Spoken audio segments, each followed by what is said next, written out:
Hello welcome back to my channel. അപ്പോൾ കഴിഞ്ഞ ദിവസം എല്ലാവരും അക്കിയുടെ വീട്ടിൽ പോയപ്പം ഞങ്ങൾ മാത്രം, അതായത് ഞാനും ചാക്കോയും മാത്രം പോയിട്ടുണ്ടായിരുന്നില്ല. അപ്പോൾ അക്കി വിചാരിച്ചു ഞാൻ പിണങ്ങിയോ എന്ന് വിചാരിച്ചിരിക്കുകയായിരുന്നു. അങ്ങനെ ഞാൻ രാവിലെ പിള്ളേരെ കൊണ്ട് രാവിലത്തെ കാര്യങ്ങളൊക്കെ കഴിഞ്ഞിട്ട് ഒരു 11 മണി ആകാറായപ്പം ഓട്ടോ പിടിച്ച് അക്കിയുടെ വീട്ടിൽ പോവാണ് കേട്ടോ. ഞങ്ങൾ കാര്യമായിട്ട് വീഡിയോസ് ഒന്നും എടുത്തില്ല, കാരണം നല്ല മഴയും ബഹളവുമായിരുന്നു. പിന്നെ പിള്ളേർ പേപ്പനെ ചുറ്റിപ്പറ്റി നടക്കുമായിരുന്നു. തോമോ രോക്ഷാകുലനാവും എന്നൊക്കെ ഞാൻ പേടിച്ചെങ്കിലും അവൻ വളരെ നല്ല കുട്ടിയായിട്ട് കോപ്പറേറ്റ് ചെയ്ത് മഴയായിരുന്നു. അപ്പോൾ സിറ്റ് ഔട്ടിൽ കിടന്ന് മഴ ആസ്വദിക്കുമായിരുന്നു കുട്ടി.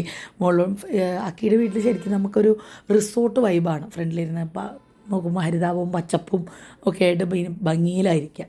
അങ്ങനെ അക്കി കുളിക്കുകയായിരുന്നു കേട്ടോ. ഞങ്ങൾ ചെന്നപ്പോൾ കുളിച്ചിട്ട് വന്നപ്പോൾ തോമുനെ കെട്ടിപ്പിടിച്ചപ്പം ചാക്കോയ്ക്ക് ദേഷ്യം വരികയാണ്. ദേഷ്യം വരികയാണ്. പിന്നെ ഞാൻ ശനിയാഴ്ച ഒരു വീഡിയോ എടുത്തിട്ടുണ്ടായിരുന്നില്ല കേട്ടോ. ഇതോടെ പിന്നെ ഞാൻ മറന്നുപോയി എന്നുള്ളതാണ് സത്യം. അതായത് ഇന്ന് രാവിലെ പള്ളിയിൽ പോകാൻ എഴുന്നേറ്റപ്പോൾ എടുത്ത ഒരു വീഡിയോ ആണ് ഇത്. ഞാൻ വോയിസ് ഓവർ കൊടുക്കാമെന്ന് വിചാരിച്ചു. ഭയങ്കര ബാക്ക്ഗ്രൗണ്ടിലും നോയ്സ് പോലെ എനിക്ക് നോയ്സ് കൊടുത്തിട്ട് ഭയങ്കര ബുദ്ധിമുട്ട്. അങ്ങനെ ഞാൻ 5:30 ആയപ്പോൾ ബസ് സ്റ്റോപ്പിലെത്തിയിട്ടുണ്ട്. അപ്പം ഞാനാണ് ഇന്ന് ആദ്യം വന്നത്. ആൻറ്റി വന്നിട്ടുണ്ടായിരുന്നില്ല. ആൻറ്റി വന്ന് നിന്നപ്പോഴത്തേക്കിനും ബസ്സും വന്നു കേട്ടോ. അപ്പോൾ ഈ ബസ്സിൽ പോയുള്ള ഗുണം നമുക്ക് കൊന്തയ്ക്ക് കൂടാം, അങ്ങനെ കുർബാനയ്ക്ക് നേരത്തെ എല്ലാം എവിടെയെങ്കിലും സ്വസ്ഥമായിട്ട് ഇരിക്കാം. അങ്ങനെ പള്ളിയിൽ ഞാൻ പറഞ്ഞില്ല കുറച്ച് നേരത്തെയാണ് ചെന്നത്. അപ്പോൾ പള്ളിയിൽ കയറി ഗ്രോട്ടോയിലൊക്കെ പോയിട്ട് പള്ളിക്കകത്ത് കയറാമെന്ന് ഞാൻ വിചാരിച്ചു കേട്ടോ. മഴ ഇല്ലായിരുന്നു, അതുകൊണ്ടൊരു ഭാഗ്യമായി. ഞാൻ കുർബാനയ്ക്ക് പള്ളിയിൽ നിൽക്കുമ്പോൾ ചെറുതല്ല നല്ല രീതിക്ക് വെയിലും നല്ല മഴയും. അപ്പം ഞാൻ ഓർത്തു ഇനി തിരിച്ചു പോകുമ്പോൾ ഇന്ന് ഓട്ടോയ്ക്ക് പോകണമല്ലോ എന്നൊക്കെ ഞാൻ വിചാരിച്ചു കേട്ടോ. അങ്ങനെ ഗ്രോട്ടോയിൽ പോയി. ഈ ഗ്രോട്ടോയ്ക്ക് ഭയങ്കര ഒരു സ്പെഷ്യാലിറ്റി എൻ്റെ ലൈഫിലുണ്ട്. എനിക്ക് ഭയങ്കര എൻ്റെ ഒരു സ്പെഷ്യൽ കോർണറാണ് ഈ പള്ളിയിലെ ഗ്രോട്ടോ എന്ന് പറയുന്നത്. റീസൺസ് നിങ്ങൾക്ക് എല്ലാവർക്കും അറിയാമായിരിക്കും, പിന്നെ പറഞ്ഞ് ഞാൻ ബോറടിപ്പിക്കുന്നില്ല.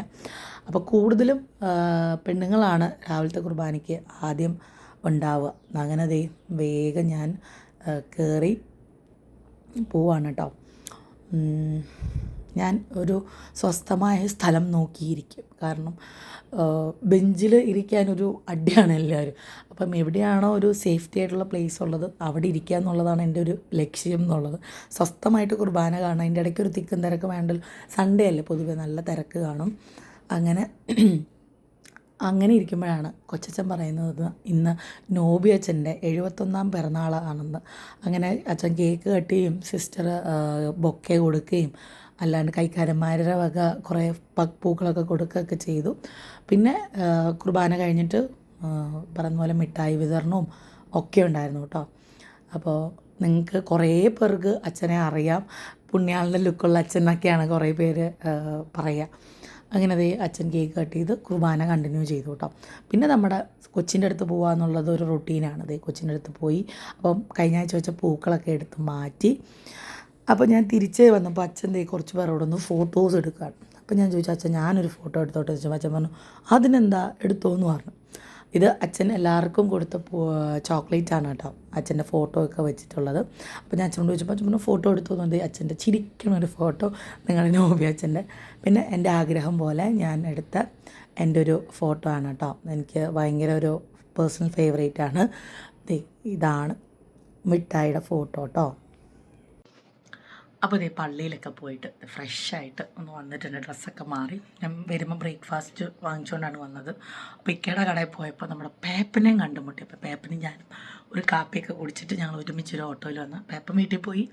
ഞാൻ നമ്മുടെ വീടിൻ്റെ അവിടെ ഇറങ്ങി വട വാങ്ങിച്ചിട്ടുണ്ട്, അത് കഴിക്കണം. ഇന്ന് നിങ്ങൾ കുറേ പേർക്ക് 2-3 വീഡിയോസിൽ കണ്ടിട്ട് അച്ഛനെ അറിയാം, ഞങ്ങളുടെ ഇടവകയിൽ ഇരുന്നാണ്, അച്ഛൻ നല്ലപോലെ പാട്ട് പാടും എന്നൊക്കെ കുറേ പേര് നോബി അച്ഛനെ കുറിച്ച് കമൻ്റ് ഇടാറുണ്ട്. അപ്പോൾ നിങ്ങളുടെ നോബി അച്ഛൻ്റെ 71st ബർത്ത്ഡേ ആണ് കേട്ടോ. അപ്പോൾ അച്ഛൻ എല്ലാവർക്കും മിഠായി വിതരണവും ബ്ലെസ്സിങ്സും ഒക്കെ കൊടുക്കുന്നുണ്ടായിരുന്നു. അപ്പോൾ എനിക്കൊരു കൂടെ നിന്നൊരു ഫോട്ടോ എടുക്കാനുള്ള ഒരു ഭാഗ്യം കിട്ടി. എനിക്ക് ഭയങ്കര സന്തോഷമായിട്ടോ. കുറേ പേര് പറയും പുണ്യാളുടെ ഒരു ചായയാണ് ശരിക്കും അങ്ങനെയാണ് കേട്ടോ. പുണ്യാളുടെ ഒരു ചായയുണ്ട്. അപ്പോൾ മോറോവർ അച്ഛനെ ഇത്രയും പേർക്ക് അറിയാമെന്ന് പറഞ്ഞപ്പോഴും എനിക്ക് ഭയങ്കര സന്തോഷമായി. അപ്പോൾ അച്ഛന് വേണ്ടി നിങ്ങൾക്കൊക്കെ വേണ്ടിയും ഞാൻ അച്ഛനെ ഈ നമ്മുടെ വീഡിയോയിലൂടെയും വിഷ് ചെയ്യാണ്. ഇപ്പോൾ ചിലർ ചോദിക്കും ഇതിൻ്റെ ആവശ്യമുണ്ടോ എന്ന്. നമുക്ക് ചിലരെ ഒറ്റ കാഴ്ചയിൽ ഇഷ്ടപ്പെടുക എന്ന് പറയത്തില്ല, അങ്ങനെ ഒരു പേഴ്സണാണ് ശരിക്കും നോബി അച്ഛൻ എന്ന് പറയുന്നത്. ഭയങ്കര കാം ആൻഡ് ക്വൈറ്റായിട്ട്, അതുപോലെ തന്നെ പാട്ടുകൾ 70 വയസ്സുണ്ടായിരുന്നു എന്നുള്ളത് എനിക്കറിയില്ല കേട്ടോ, ഇന്നാണ് ഞാൻ അറിയണത്. വളരെ ഭംഗിയിൽ പാട്ട് പാടി, അതിപ്പോൾ നമ്മൾ സ്ഥിരം കേൾക്കണ ട്യൂണിലല്ലായിരിക്കും പാടുന്നത്. ആ ട്യൂണിലായാലും വളരെ ഭംഗിയിൽ അച്ഛൻ പാട്ട് പാടുകയും തമാശകൾ പറയുകയും ഒക്കെ ചെയ്യുന്നു. ഞാൻ കൂടുതലും എനിക്കൊരു ഫ്രീഡം ഫീൽ ചെയ്തത് നമ്മുടെ എന്താണ് കുടുംബ കൂട്ടായ്മയ്ക്ക് പോയപ്പോൾ കൊച്ചിനോട് ഇടപെട്ട രീതി എനിക്ക് ഭയങ്കര ഇഷ്ടം തോന്നി. അവനും ഈ പറഞ്ഞ പോലെ ആദ്യത്തെ ഒരു സമ്മാനം അച്ഛനിൽ നിന്ന് വാങ്ങിക്കാൻ പറ്റി. അങ്ങനെ കുറേ ഈ ഒരു ചുരുങ്ങിയ 4 മാസമായിട്ടുള്ള അച്ഛൻ വന്നിട്ട് ഈ ചുരുങ്ങിയ കാലയളവിൽ അച്ഛൻ മനസ്സിൽ കയറിക്കൂടാന്നൊക്കെ പറയത്തില്ല, അങ്ങനെ. അപ്പം അച്ഛന് എല്ലാവിധ ആശംസകളും ആയുസ്സും ആരോഗ്യത്തോടെ കുറേ നാളിതുപോലെ സന്തോഷത്തോടെ ഇരിക്കാൻ പറ്റട്ടെ. അപ്പോൾ ഇനി കുറച്ച് അടുത്ത കുർബാനയ്ക്ക് ശേഷവും എന്തോ സെലിബ്രേഷൻ ഉണ്ട്, കേക്ക് കട്ട് ചെയ്ത് പള്ളിയിൽ, അതൊക്കെ നിങ്ങൾ ഓൾറെഡി കണ്ടു കാണും. പിന്നെന്താണ്, ഇന്നലെ സത്യമായിട്ട് എനിക്ക് വീഡിയോ ഒന്നും എടുക്കാൻ പറ്റിയില്ല കേട്ടോ. ഇന്നലെ അക്കിയുടെ ഒരു 11 മണിയൊക്കെ ആകുമ്പോൾ പോയി, ഒരു 2:30 ആയപ്പോൾ തിരിച്ചു വന്നു. ഡോൺ ചേട്ടൻ വരും എന്നുള്ള പ്രതീക്ഷയിൽ ഞാൻ അവിടെ ഇരുന്നു. ഒരു 1:30 ആയപ്പോൾ ഡോൺ ചേട്ടൻ വിളിച്ച് പറഞ്ഞു, ഡോൺ ചേട്ടൻ വരണില്ല, എന്തോ തിരക്കുണ്ട്, അപ്പം നീ വീട്ടിൽ പോക്കോ എന്ന് പറഞ്ഞു. പിന്നെ ഞാൻ അവിടുന്ന് ഭക്ഷണം കഴിച്ചിട്ട് ഇങ്ങോട്ട് വന്ന് പിള്ളേരെയൊക്കെ ഉറങ്ങി. ഇന്നലെ പതിവില്ലാണ്ട് തോമു കിടന്ന് ഉറങ്ങി ഉച്ചയ്ക്ക്. അത് ഞാൻ പറഞ്ഞില്ല, തോമിന് ഉച്ചയ്ക്ക് ഉറക്കാൻ കൊള്ളുകയില്ല. അത് ഉറങ്ങിയോണ്ട് തന്നെ ഇന്നലെ വെളുപ്പിന് 3 മണിക്കാണ് ഉറങ്ങിയത്. അതായത് ഇന്ന് വെളുപ്പിന് 3 മണിയായപ്പോഴാണ് ഉറങ്ങിയത്. ഞാനും ഉറങ്ങിയപ്പം ആ ഒരു സമയമായി, 2:30 ഞാൻ ഉറങ്ങിയപ്പം. പിന്നെ എപ്പോഴും ഞാൻ ഉറങ്ങിപ്പോവുക ചെയ്തത്. അങ്ങനെ എന്താണ് അപ്പം 2:30 കഴിഞ്ഞപ്പം ഉറങ്ങിപ്പോ എന്നുള്ളത് ഉറപ്പാണ്. അത് കഴിഞ്ഞ് 5 മണിയായപ്പം വേഗം എഴുന്നേറ്റു പള്ളിയിൽ പോകാൻ. അപ്പോഴത്തേനും കറണ്ടില്ല. ഞാനോർത്ത് ബാറ്ററി ഉള്ളല്ലോ, എന്താ വർക്ക് ചെയ്യാത്ത.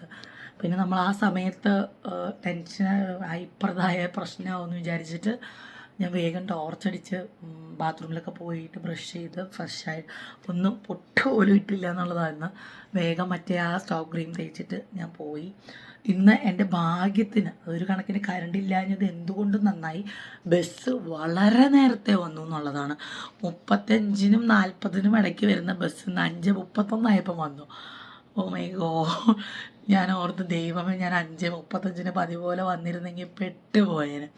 പിന്നെ നമ്മൾ പള്ളിയിൽ ചെല്ലുമ്പോൾ കൊന്തയും കാര്യങ്ങളൊക്കെ ഉണ്ട്. അപ്പം അതൊക്കെ കൂടി മൈൻഡ് ഫ്രഷ് ആയിട്ട് സംഭവം. ഇന്ന് പള്ളിയിലിരിക്കുമ്പോൾ ഭയങ്കരമായിട്ട് എനിക്ക് ഉറക്കം വന്നു.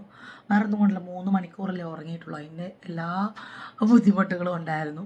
ഇന്ന് നല്ലൊരു ഹെക്ടിക് ഡേ ആണ്. എനിക്ക് കുറേ ജോലികൾ ചെയ്ത് തീർക്കാനുണ്ട്. ഒന്ന്, ബെഡ്ഷീറ്റുകൾ അലക്കിയെടുക്കണം. ഇന്നൊരു ചെറിയ വെയിലും കാര്യങ്ങളും ഉണ്ട്. ബെഡ്ഷീറ്റ് അലക്കിയെടുക്കണം.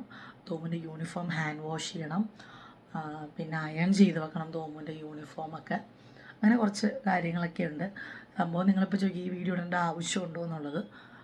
വളരെ കുറച്ച് പേര് കേട്ടോ, വളരെ ചുരുക്കം പേര്. ബാക്കി എല്ലാവരും പറയും എന്തെങ്കിലും വർത്താനം പറഞ്ഞാലും ഇട്ടാൽ മതി എന്നുള്ളത്. അപ്പം ആ ഒരു ഡെയിലി ഇടുന്ന റൊട്ടീൻ മുടങ്ങണ്ടല്ലോ എന്ന് വിചാരിച്ചാണ് അവിടെ ഇവിടെ എടുത്ത ക്ലിപ്പുകൾ ഈ വീഡിയോയിൽ ആഡ് ചെയ്ത് ഇന്നത്തെ വീഡിയോ ആക്കാമെന്ന് ഞാൻ വിചാരിച്ചത്. അപ്പോൾ നിങ്ങളിപ്പോൾ തരുന്ന സപ്പോർട്ടിന് ഒരുപാട് നന്ദി. അത് ഷോർട്സിനായിക്കോട്ടെ, ഡെയിലി റൊട്ടീൻ വീഡിയോ ആയിക്കോട്ടെ, ഞാൻ ഇത്രയും ഒരു കംബാക്ക് പ്രതീക്ഷിച്ചിട്ടില്ല. കാരണം നിങ്ങൾക്കെല്ലാം അറിയാവുന്ന പോലെ തന്നെ ഞാൻ കാര്യമായിട്ട് വ്ളോഗ് ഇടുക, അപ്ഡേറ്റ് ചെയ്യുക ഒന്നും ചെയ്ത് മടിച്ചെന്നൊരു ലേബൽ വരെ എനിക്ക് കിട്ടി. അപ്പം അതിൽ നിന്നൊക്കെ മാറി നമ്മുടെ സാഹചര്യങ്ങളല്ലേ നമ്മളെ മോട്ടിവേറ്റ് ചെയ്യുക.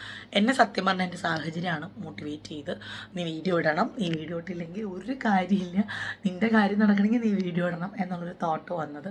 കാരണം നമ്മൾ സെൽഫ് ഇൻഡിപെൻഡൻ്റ് ആയിട്ട് ഒരു 3-4 വർഷം ഇരുന്നിട്ട് പെട്ടെന്നൊരു സുപ്രാത്തിൽ നമ്മുടെ കയ്യിൽ പൈസ ഇല്ലാണ്ടാവുമ്പോൾ ഭയങ്കര ബുദ്ധിമുട്ട് വരും. അപ്പോൾ ചോദിക്കും, ഡിവൈൻ ഇത്രയ്ക്ക് ദാരിദ്ര്യമാണോ ജോലിക്ക് പോയിക്കൂടെ, അഡോണില്ലേ? അതൊന്നുമല്ല. നമ്മുടെ ഈ ഒരു സ്പേസിലിരുന്ന് നമുക്ക് വീട്ടിലിരുന്ന് ഏൺ ചെയ്യാൻ പറ്റുന്നത് വലിയ കാര്യമാണ്. അതുപോലും കിട്ടാത്തവരോട് ചോദിച്ചാൽ പറയും ഇത് തന്നെയാണ് നല്ലതെന്ന് പറയും. ഓക്കെ, അപ്പം സപ്പോർട്ട് ചെയ്യുന്നവരോട് പറയുന്നതാണ് കേട്ടോ. ചൊറിയാൻ വരുന്നവരോട് എനിക്ക് ഒന്നും പറയാനില്ല. അപ്പം നല്ലൊരു ഡേ എല്ലാവർക്കും വിഷ് ചെയ്യുന്നു. നല്ലൊരു സൺഡേ. തുണിയൊക്കെ അലക്കി ഉണക്കുക. വെയിലുണ്ട്, ഇവിടെ വെയിലുണ്ട്, നിങ്ങളുടെ അവിടെ എങ്ങനെയാണെന്ന് എനിക്കറിയില്ല. ചിലപ്പോൾ ഞാൻ അലക്കുമ്പോഴായിരിക്കും മഴ വരിക. എനിക്ക് അലക്കിയേ പറ്റുള്ളൂ. കാരണം എൻ്റെ ബെഡ്ഷീറ്റുകളുടെ സ്റ്റോക്ക് കഴിഞ്ഞു. അപ്പം ഞാൻ വേഗം, കാരണം ഒരു സെറ്റായിട്ട് മാത്രം വാഷിംഗ് മെഷീനിൽ ഇട്ടാൽ ഞാൻ ബെഡ്ഷീറ്റുകൾ ഒരിക്കലും ഡ്രസ്സുമായിട്ട് മിക്സ് ചെയ്തിടില്ല. ബെഡ്ഷീറ്റുകൾ തനിയുള്ളൂ. അപ്പോൾ 2 സെറ്റാകുമ്പോൾ ഞാനത് വാഷ് ചെയ്യാനിടും. അങ്ങനെയാണ്. അപ്പോൾ അധികം കത്തി വെച്ച് നിങ്ങളെ ഞാൻ കൊല്ലണില്ല. നമുക്ക് നാളെ നല്ലൊരു വീഡിയോ ആയിട്ട് കാണാം. അതുവരെ എല്ലാവർക്കും ബൈ, ടേക്ക് കെയർ.